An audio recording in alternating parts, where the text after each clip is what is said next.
Hello বন্ধুরা, আজ থেকে শুরু হচ্ছে 2024 মহিলা টি-20 বিশ্বকাপ। আরব আমির শাহীর দুবাই ও শারজায় দুই স্টেডিয়ামে খেলা হবে বিশ্বকাপের ম্যাচগুলি। এই প্রথমবার স্মার্ট রিপ্লে সিস্টেমে খেলা হতে চলছে। 10 দলের টুর্নামেন্ট। ভারত, অস্ট্রেলিয়া, ইংল্যান্ডের মতো রয়েছে স্কটল্যান্ডের মতো দল।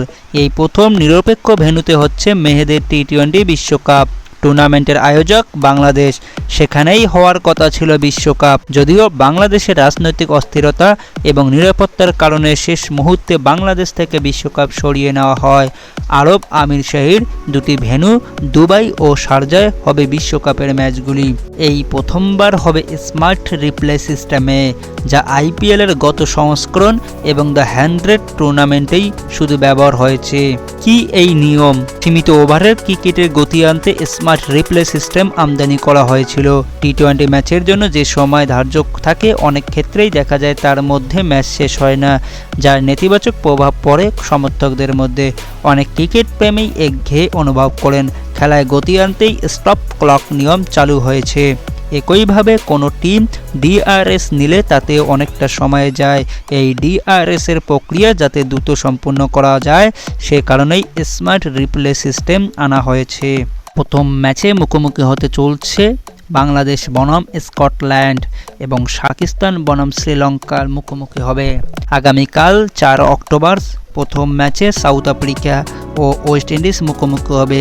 তারপর শুরু হবে ভারতের 2024 টি-20 বিশ্বকাপের যাত্রা, ইন্ডিয়া বনাম নিউজিল্যান্ডের বিপক্ষে।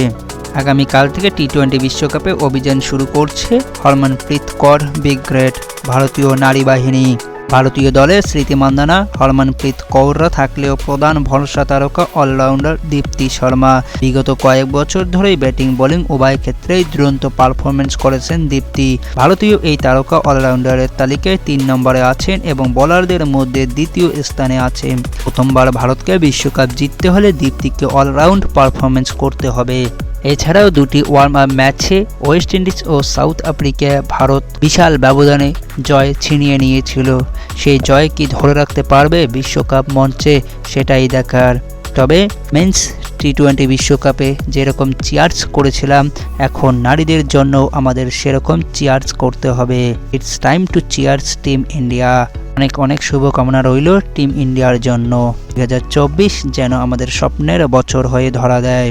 তবে তোমরা যদি নতুন হয়ে থাকো, KKR ভক্ত চ্যানেলটি সাবস্ক্রাইব করে পাশে থাকা বেল আইকনটি অন করে দিও। ধন্যবাদ।